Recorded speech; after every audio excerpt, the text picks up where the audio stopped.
ใกล้สิแล้วเนาะเกี่ยวแล้วยังแต่คนนี่แหละสิยัง2 มื้อ3 มื้อก็แล้วคนว้ายสาดหายใจไปข้างฟ้า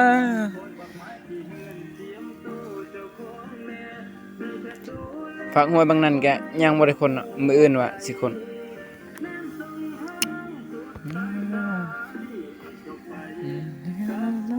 หากันแล้วเกี่ยวมื้อนี้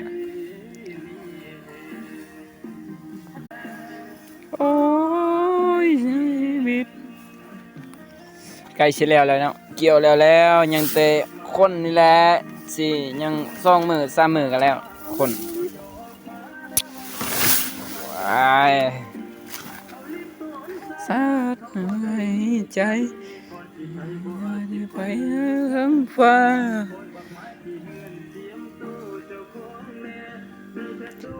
ฝากหวยบางนั้นแกยังบ่ได้คนเนาะมื้ออื่นว่าสิคน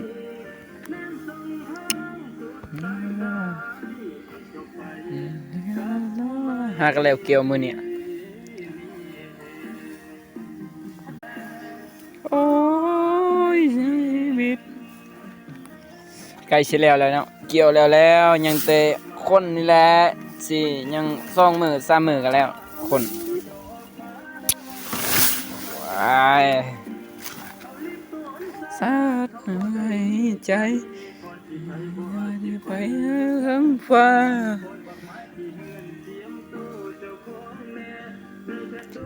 ฝากหวยบางนั้นแกยังบ่ได้คนเนาะมื้ออื่นว่าสิคน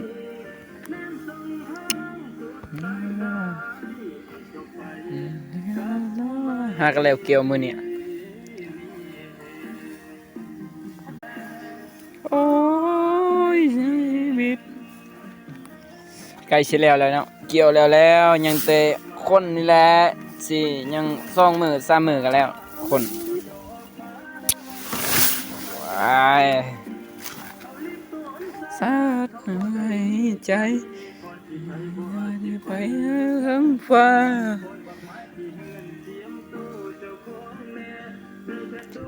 ฝากหวยบางนั้นแกยังบ่ได้คนเนาะมื้ออื่นว่าสิคน